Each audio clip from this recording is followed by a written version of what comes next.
Assalamualaikum warahmatullahi wabarakatuh. Halo sahabat cerita horor story dimanapun Anda berada. Di kesempatan kali ini saya akan menceritakan sebuah cerita Argo Dalem ya. Yuk langsung disimak. Tapi sebelum cerita kita mulai, saya minta dukungannya dengan menekan tombol like, subscribe, dan komen, dan share ke sosial media. Oke, langsung ke ceritanya. Serius? Yoi, kamu pengen manjat? Aneh belum pernah manjat. Tenang, kan ada aku. Emangnya itu gunung apa? Lawu. Dialog itu yang hadir ketika aku dan kelompokku mengawali petualangan kisah ini. Kami berlima di sini, aku, Raka, Sinta, Senja, dan Galang. Sekumpulan mahasiswa yang ingin merasakan sensasi kaki berpijak di atas awan, pepohonan yang rindang, rumput-rumput yang segar, serta hawa dingin yang luar biasa menusuk tulang. Pendakian pertama untukku dan ketiga temanku, namun untuk seorang Galang yang tempat tinggalnya tak jauh dari lereng gunung itu. Seolah mendaki Lawu sudah jadi kemahirannya. Namun begitu bodohnya dia, karena gunung tetaplah gunung yang selalu menyimpan 1000 misteri di dalamnya. Kabut tebal yang menutupi mata, lolongan yang memikik telinga, dan desiran udara yang menyentuh indera, serta hawa dingin yang menembus raga. Aku selalu merinding jika harus menceritakannya. Mengingat kenangan terburuk yang pernah aku alami tentang tragedi itu, kecelakaan yang bahkan aku pun tak tahu bagaimana aku menceritakannya. Seorang di depanku masih menanti aku membuka mulut. Aku tahu dia butuh akan informasi ini, tapi aku tak mengerti bagaimana caranya mengungkapkannya. Gemetar, ragaku seakan mati, sebab jiwaku seolah masih terbelenggu pada kejadian yang membuat jasadku tenggelam lebih dalam pada kesedihan. Mas, wanita cantik di depanku itu tak henti-hentinya mencoba membawaku untuk kembali sadar. Pandanganku beralih pada wajah cantik yang berseragam coklat itu. Bintang di dadanya menyadarkan fokusku untuk kembali ke dunia nyata. Jadi, bisakah Anda ceritakan bagaimana kronologi dari kejadian itu? Akhirnya aku mulai membuka mulut. Kata demi kata perlahan keluar. Getaran ini masih saja menyambangi tubuhku. Namun sebisa mungkin aku mulai bercerita. Yogyakarta, 12 Juni 2019. Pada sebuah kios berukuran 6x8 meter disulap penyewa untuk dijadikan warung makan adalah ide brilian. Meski harga sewa bukan terbilang murah, namun berbayar akan tetap tempat strateginya, karena diapit dua universitas besar, Universitas Gadjah Mada atau UGM, yang Universitas Negeri Yogyakarta UNY. Warmindo seleraku adalah tempat makan yang sekaligus tempat nongkrong para mahasiswa guna mencairkan pikiran yang begitu penuh akan tugas ataupun omelan dosen. Namun tak sedikit pula yang berleha-leha merayakan jam-jam makan, sekaligus mengisi waktunya yang kurang kerjaan. 12 meja yang dibagi menjadi 4 baris, dan setiap mejanya didampingi dengan 2 bangku panjang. 4 kipas angin berputar di antara sudut-sudut kios yang berwarnakan kuning muda. Sedangkan aku berduduk di meja kedua dari baris paling kanan, ditemani 1 gelas es kopi. Gila, killer banget tuh dosen. Sesosok pria yang membawa piring duduk di sampingku. Apaan, Lang? Ngapain ente marah-marah? Aku sedikit meliriknya, sekedar melihat lauk pauk apa yang dimakannya. Itu, Pak Felix nggak bilang-bilang kalau mau kuis. Jawabnya sembari mengunyah nasi goreng. Ya elah sob, kayak nggak tahu aja gimana sadisnya dia. Makanya kalau itu dosen mau ngajar baca tuh buku, nggak cuma buku bawaan doang. Jariku mengetuk sebuah aplikasi di smartphoneku. Mataku mengkeroki foto-foto dedek gemes yang muncul di bendara akun Instagram. Males ah, lagi pula kan ada kamu yang selalu jadi sang pahlawan. Serius nih orang sedeng, IPK ku aja nggak sampai 3. Masa mau dijadikan panutan? Dasar ente. Sob, lihat ini, mantep cuy. Ku miringkan smartphone yang katanya buatan Korea ini. Pandanganku tertuju pada sebuah postingan yang muncul di beranda. Sebuah warna putih yang jadi tapak dari aplikasi itu sedari seolah menyempurnakan komposisi yang dibelenggu oleh frame hasil rajatan manusia yang tak kuasa mengabadikan sebagai sebuah mahakarya. Hahaha, tahu aja kamu, saya yang bening-bening kayak gitu. Tangan Galang menepuk pundak tanganku. Aku menoleh ke arahnya. Anjir, bukan ceweknya, tapi pemandangannya. Yahud pokoknya. Oh, Sabana itu namanya. Ente tahu di mana? Ya tahulah, sering malah. Jawab Galang sesudah menyelam makanannya dan menyeruput es kapal Milo. Serius? Yoi, kamu pengen manjat? Aneh belum pernah manjat. Tenang, ada aneh. Emangnya situ gunung apa? Lawu. Akhirnya setelah pembicaraanku dengan Galang di warung makan itu, aku kemudian memantapkan diri. Sebenarnya sudah dari setahun yang lalu, aku memiliki keinginan untuk mendaki. Tapi ya itu, mogok. Karena finansial lah, waktulah. Bagaimanapun dalam keadaan pendakian bukanlah sebuah petualangan dapat dicapai dengan mudah. Karena selain fisik yang harus benar-benar prima, namun juga kau harus rela finansialmu terrogoh dalam. Telah 4 hari ini aku rutin berolahraga, namun bukan olahraga berat, hanya olahraga ringan seperti jogging pagi dan sore, naik turun tangga, squat, jump, dan juga renang. Untuk seorang pemula sangat disarankan untuk melatih fisik setiap hari setidaknya 1 bulan sebelum hari H. Aku tak sendirian, sebab ketika temanku yang lain juga ternyata tertarik akan ajakanku ke tempat hari yang lalu. Raka, Senja, dan Sinta. Raka dan Senja adalah sepasang kekasih yang kadang membuatku iri akan kekompakan mereka. Nah, Sinta itu sendiri merupakan kekasih dari Galang yang telah beberapa kali melakukan pendakian dengan Galang.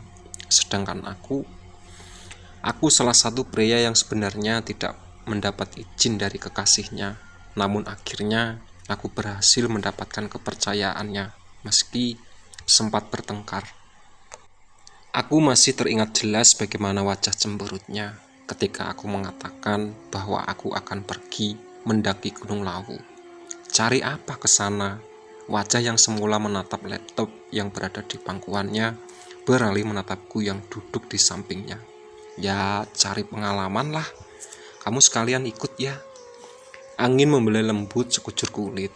Dedaunan yang rontok 1-2 kali saling bersentuhan demi jatuh di pangkuan sang ibu bumi. Dari kejauhan aku masih melihat begitu megahnya Stadion Pancasila UGM yang berdiri kokoh membelah beberapa fakultas yang jadi kebanggaannya. Pengalaman yang seperti apa yang kamu cari? Kamu tahu kan, di sana tempat yang berbahaya. Ada ketegangan yang tiba-tiba menusukku. Dari cara ia memilih kata, seperti ada sesuatu yang ia takutkan. Apa yang kamu khawatirkan? Lagi pula kan Mas perginya cuma bareng-bareng. Perasaanku gak enak, Mas. Siva menutup laptopnya dan memasukkannya ke dalam tas yang ditaruh di sampingnya. Percayalah deh sama Mas. Nanti bareng Galang yang sudah berpengalaman sama trek Gunung Lawu dan juga Sinta Raka, sama senja. Kamu nggak ngerti, Mas. Bukannya aku nggak percaya. Kamu tahu kan, di sana itu berbahaya. Nada bicara meninggi dan aku melihat jika matanya mulai berair. Ada sesuatu yang malah membuat kekhawatiran muncul. Segitu khawatirkah gadis itu terhadapku? Kurangkul tubuhnya dengan tangan kananku. Kubiarkan dia merasa nyaman dalam dekapanku. Begitu lirih gadis berhijab ini bersuara, namun begitu jelas pula barisan kata selanjutnya masuk ke dalam hati. Aku takut kehilangan kamu. Aku takut ketika kamu jauh. Mas tahu kan, aku sayang Mas. Kau tahu bagaimana perasaannya. Mas janji bakal pulang dengan selamat. Mas janji bakal kembali buat bidadari aku ini. Ku kecup kening gadisku ini. Tak pernah sekalipun terbesit di otakku untuk melihat apalagi membuat bidadariku ini menangis. Aku paham akan air mata itu. Air mata yang selalu mampu merefleksikan kedalaman hati. Aku hanyalah manusia biasa yang hanya mampu memilih tanpa bisa tahu apa yang terjadi di balik 1000 probabilitas yang disajikan sang kuasa. Apa itu? Biarkan waktu yang menjawab pertanyaan ini di esok hari. Entah apa itu, kau akan melangkah menuju keagungan atau mungkin petaka. Yogyakarta, 18 Juli 2019. Pagi itu Trevor Mentroff saling beradu pita suara bersama dengan Selena Gomez dalam sebuah lagu gubahan The Chainsmokers, All We Know, dalam bautan genre musik sejenis alternatif rock. Kusambar benda itu yang meraung-raung di samping alas kepala. Sebuah alarm yang menunjukkan angka 6 pagi tertera jelas di layar. Kusambar benda itu yang meraung-raung di samping alas kepala. Usai mandi, ada sesuatu yang ternyata kulupakan. Kemana dia? Gadisku, Siva. Seorang gadis yang tinggal satu kos denganku. Kos LF dengan luas 4x3 dengan kamar mandi dengan seharga 18.000. Cukup murah mengingat kos ini terletak pada tempat yang sangat strategis. Pada bilangan Karanggayam, catur tunggal yang diapit oleh 2 universitas besar. 2 kasur busa ukuran 150 x 200 x 15 dirapatkan. 1 lemari mini dan sebuah dispenser menemani kami dalam membuat tugas. Lemari mini yang berisi pakaian itu aku buka. Ada beberapa pilihan untukku kenakan selama petualangan. Namun pilihan tertuju pada celana panjang, kargo sebagai balutan tubuh bagian bawah, diteruskan dengan kaos jersey klub kebanggaan Chelsea. Kemudian tak lupa juga kusiapkan jaket shell yang nanti akan kukenakan ketika sudah di berada gunung. Pintu kos tiba-tiba terbuka. Seorang gadis cantik masuk membawa tas kresek di tangan kanannya. Dari mana? Hiruk pikuk kota digantikan oleh suhu udara yang mulai menurun. Satu persatu memasuki kawasan wisata. Aku hanya termanggut-manggut ketika bus besar, mobil pribadi, hingga para rider saling berurutan untuk segera sampai. Dari kejauhan begitu gagahnya Gunung Lawu. Kabut tebal menghiasi puncak, seolah ada sesuatu yang besar yang sengaja ditutupi oleh awan. Setiba di Kemuning, kami disambut oleh permai hijau yang kolaborasi antara kebun teh yang memanjakan mata serta hamparan padi yang membuatku terkesima. Gundukan-gundukan tak teratur terpisahkan oleh aspal kecil ini. Kanan kiri hanya terdiri dari perkebunan teh dan terasa sering pada padi yang terlihat bagaikan zamrud permadani. Medan terus-menerus menanjak dan tak hentinya berkelok sebagai rintangan yang memaksa sang pengemudi bertahan dalam gigi rendah. Namun apalah artinya jika Galang membabat habis jalan itu dengan 13 kali 11 kali 5 dikali 16 Simek Jungklir Tracker. Basecamp Lawu barokah. Begitu mobil ini terparkir, jam menunjukkan pukul 12:25 siang. Namun waktu itu tempat parkir ini hanya menampung beberapa buah kendaraan. Sebuah mobil dan 3 motor tak begitu ramai, malah terkesan sepi karena memang hari ini bukanlah hari libur nasional. Kami berlima turun mobil. Raka antusias dan penuh semangat, berbanding berbalik dengan Senja. Kekasihnya, gadis itu malah terlihat lesu ketika menuruni mobil dan menuju ke warung Basecamp. Ja, rumah kamu deket ya dari sini? Tanyaku kepada Senja ketika tiba-tiba teringat akan sesuatu hal. Ya enggak lah, 2 jam perjalanan paling kalau dari sini. Gadis cantik itu terduduk sembari melepas sepatunya. Emang daerah mana? Kok aneh lupa ya? Blora, kamu sakit ya? Raka seketika berada di samping Senja. Ia mengamati wajahnya. Nggak tahu nih, tiba-tiba aja kepalaku pening. Ya udah minum obat ya. Aku tadi bawa obat-obatan. Untuk menjaga tubuh agar kuat dalam pendakian, maka perjalanan ini diawali dengan makan siang di Basecamp. Kami berlima menyantap masing-masing 1 piring sebagai bekal awal untuk hiking panjang ini. Hawa sejuk khas lereng gunung menyeruak menyapu kulit. Jaket shell sudah diperpindah dari tas carrier ke tubuh kami. Ja, kok jaket kamu hijau? Todong gilang ketika melihat jaket yang dikenakan Senja. Iya nih, soalnya yang lain baru aku laundry, jawab gadis kekasih Raka itu tersenyum dari raut wajahnya yang terlihat bahwa keadaan sudah membaik. Emangnya kenapa, Lang? Raka mulai berdiri untuk bersiap menapak ke puncak. Nggak apa-apa, berdoa saja. Semoga pendakian ini bisa selamat sampai kita pulang ke Jogja. Galang juga berdiri. Ia akan memimpin pendakian ini. Amin, saut kami serentak.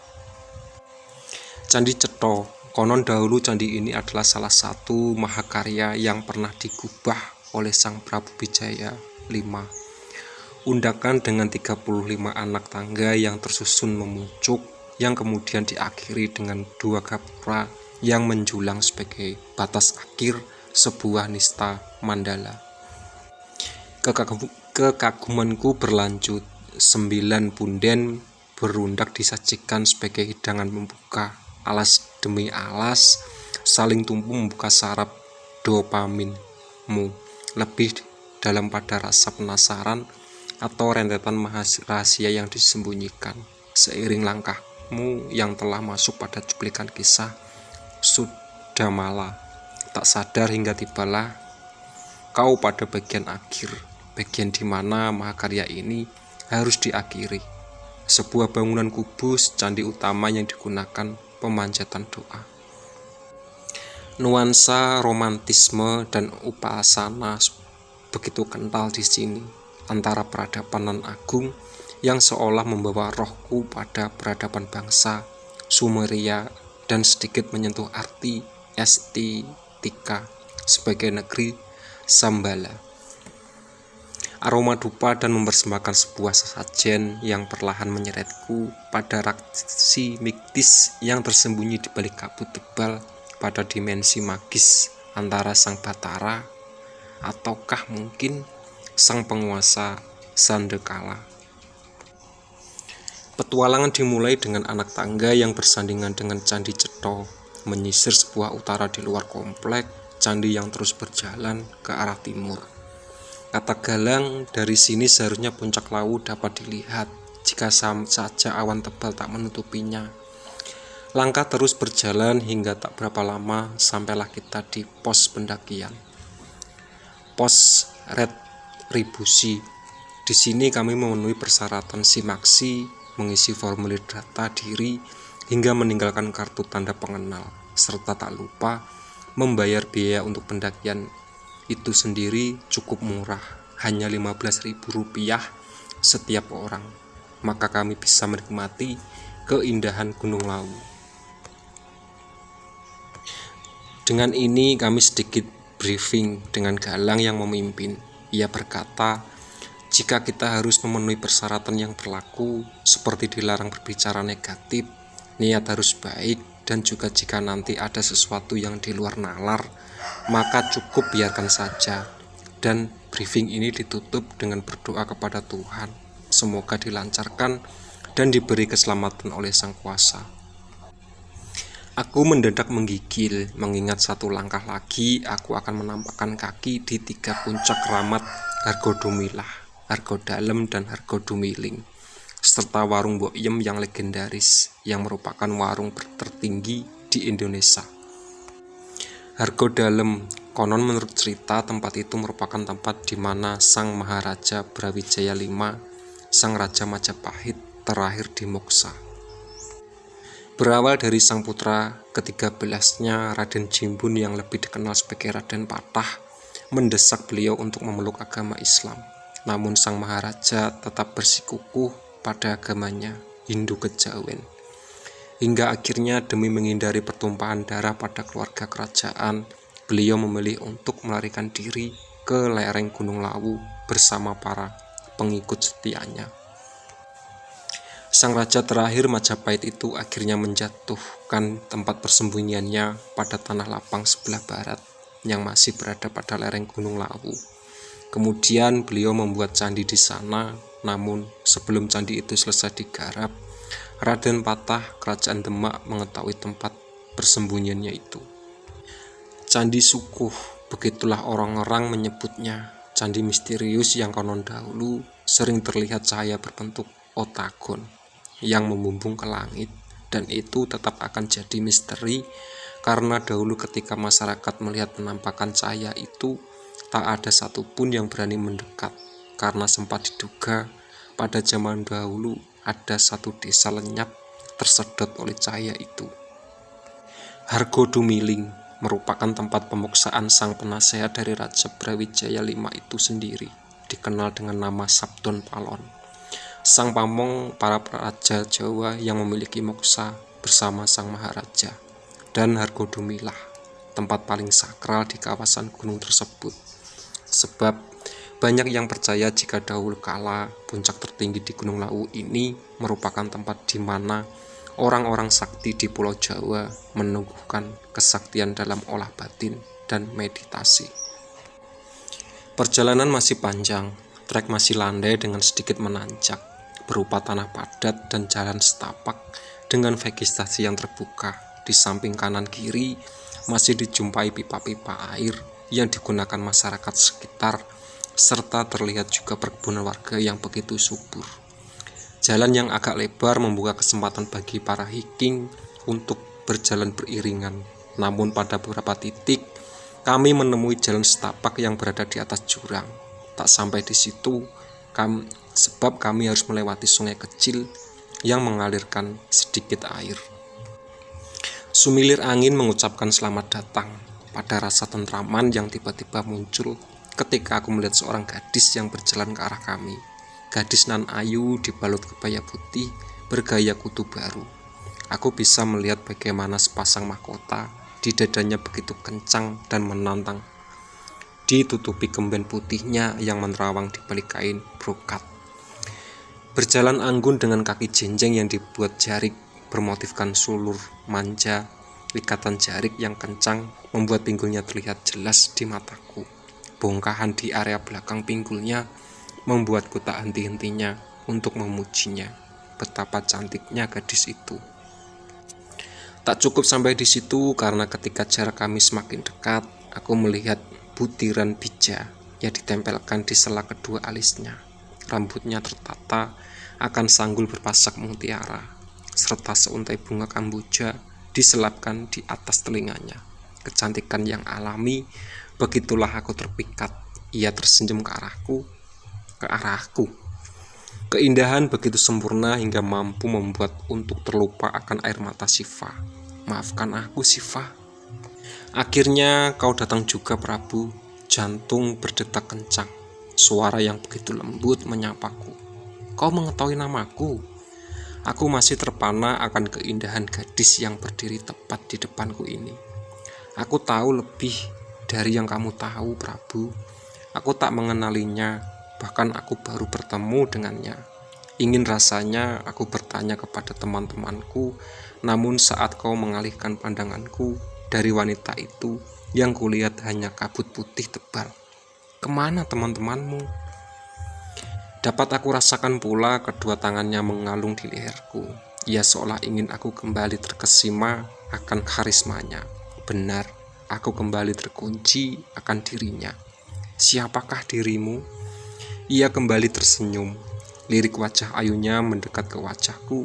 Seharusnya kau sudah mengetahui itu, karena dari dulu aku bisa melihat setetes cairan bening meluncur dari kelopak matanya. Aku semakin bingung dengannya. Kenapa kau menangis? Ia bahkan tak menjawabnya. Aku bisa melihat kesedihan seperti apa yang ia coba beritahu lewat matanya. Ada sesak yang tiba-tiba menikam dada, seolah aku merasakan apa yang dirasakan. Akan tetapi, aku tak mengerti apa itu. Kedua tangannya menarik tengkukku mendekat, mata kita saling pandang. Sedetik kemudian, aku merasakan bibir kami yang ternyata telah bersatu. Ada sesuatu dalam diri yang meregakan kedua tanganku, merengkuh pinggangnya, naluri pejantan untuk melindungi gadis yang dicintainya. Gadis yang dicintainya? Tidak, begitulah pikiranku bergejolak, namun seolah hatiku berkata lain, karena kemesraan ini membawaku pada rasa yang tak ku ketahui itu. Terjun begitu dalam, semakin dalam. Ndra, dek. Aku terkejut, mata ini terbuka. Bukan jalur pendakian, melainkan di depanku jurang yang begitu dalam. Kepalaku menoleh, Galang dan Raka terengah-engah sembari menarik tangan kananku. Kenapa kita bisa ada di sini? Baiklah, ente jalan sendiri ke sini. Udah diteriakin juga, ente tetap aja jalan. Galang menatapku tajam. Hah? Masa gitu? Kita bertiga mulai berjalan kembali ke jalan yang seharusnya. Iya, tatapanmu kosong. Kamu tadi kayaknya nggak di sini. Raka menimpali. Ia berjalan di belakangku. Kamu mau kemana, Sindra? Sinta langsung menodongku ketika kami baru saja sampai di jalur. Aku. Apa kalian tadi nggak melihat gadis cantik pakai kebaya? Cantik pokoknya. Cewek? Siapa? Ada yang kamu kayak orang linglung jalan ke sana. Senja serta-merta tak melihatnya. Padahal tadi benar-benar begitu nyata. Gadisnya tadi. Ndra sudah. Raka menatapku tajam. Kenapa kah? Ia hanya diam. Pandangannya menerawang jauh entah kemana. Belum 5 menit kami meneruskan perjalanan. Tiba-tiba gonggongan anjing dari arah belakang terdengar jelas, sebab akulah yang menjadi orang paling belakang. Ada apa, bro? Saut Raka yang menoleh ke arah belakang. Anjing, sob. Hewan itu telah berjalan ke depanku. Galang sebagai pemimpin mengecek kelompoknya. Oh, itu Gori, sob. Gori. Sini, Gori. Galang memanggil anjing itu. Sinta membungkuk, gadis itu seperti tertarik dengan anjing yang entah dari mana usulnya. Gori, tambah gemuk ya kamu. Kekasih Galang itu menghentikan langkahnya untuk sekedar mengelus-ngelus si anjing itu. Sekitar 500 meter dari pos retribusi kami menemui sebuah candi kuno, Candi Ketek. Di tempat ini kami masih menemukan dupa yang masih terbakar. Asap membumbung tinggi menyampaikan doa kepada Sang Hyang Widi. Bau kemenyan yang tercampur oleh aroma dupa mengelus-ngelus kulit kami melalui perubahan aura yang seolah direspon dengan baik oleh bulu kuduk yang perlahan terbangun. Gori menggonggong. Hewan itu menghadap ke arah pojok kanan bagian candi. Ekornya berdiri tegak dan kemudian berlari kencang menuju ke sana. Pandangan kami semua menuju ke arah Gori yang berlari. Dengan rasa penasaran yang menghampiri, namun ketika aku mengalihkan pandanganku pada teman-teman di depanku, aku melihat Senja hanya menunduk dan tanganku menggandeng Raka erat, sangat erat. Beberapa detik teman baru kami ini menghampiri candi itu. Gori berbalik ke arahku yang berjalan paling belakang. Perjalanan masih kami teruskan. Suhu di sini seolah berubah dan sebelum trek pendakian dimulai terasa sejuk. Namun setelah melewati Candi Ketek, Tadi suhu terasa begitu hangat. Ada sesuatu yang entah aku tak mengerti, namun aku percaya bahwa sesuatu hidup itu di luar dari batas nalar manusia biasa. Trek pendakian sebenarnya telah dimulai. Tapak demi tapak kami tinggalkan pada vegetasi hutan yang perlahan mulai menutup. Jalur-jalur landai mulai menanjak konstan. 60 menit berlalu, akhirnya rombongan kami menjumpai tanah lapang yang agak luas dan terdapat shelter kecil berupa gubuk yang bisa digunakan untuk beristirahat. Di pos 1 ini terkenal dengan nama Mbah Branti. Stamina yang telah sebagian terkuras membuat kami yang merupakan pemula harus beristirahat. Kamu gimana, Anja? Gak apa-apa kan? Galang harus bekerja ekstra, mengingat dialah satu-satunya orang yang tahu trek pendakian di Gunung Lawu ini. Gak apa-apa kok, tenang aja, balas gadis itu. Yakin? Aku juga ikut bertanya. Aku yakin dialah yang mungkin stamina-nya kurang fit. Sebenarnya sedikit lemas. Senja masih menempel erat pada Raka. Kami berlima memaklumi itu. Kami tahu jika gadis itu memang peka akan hal-hal yang akan aku tahu itu. Kejadian di Candi Ketek tadi bukanlah hal normal, namun sebisa mungkin kami berperilaku biasa saja. Sebenarnya Raka juga memiliki kelebihan itu, namun entah mengapa ia jauh lebih tenang dibandingkan dengan kekasihnya. Jam yang tergantung di balik jaket tebal ini telah menunjukkan pukul 14.15 siang. Panas hari tak menyurutkan semangat kami memulai beranjak lagi. Pepohonan yang rimbun menaungi kepala melindungi dari sengatan sang surya. Rumput liar yang terinjak asolo fugite gite buat merengek tak berdaya di bawah sana.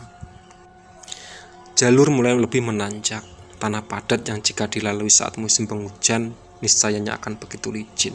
Tumbuh-tumbuhan yang menutup kami mulai berganti dengan pepohonan besar dengan jenis pohon hutan heterogen.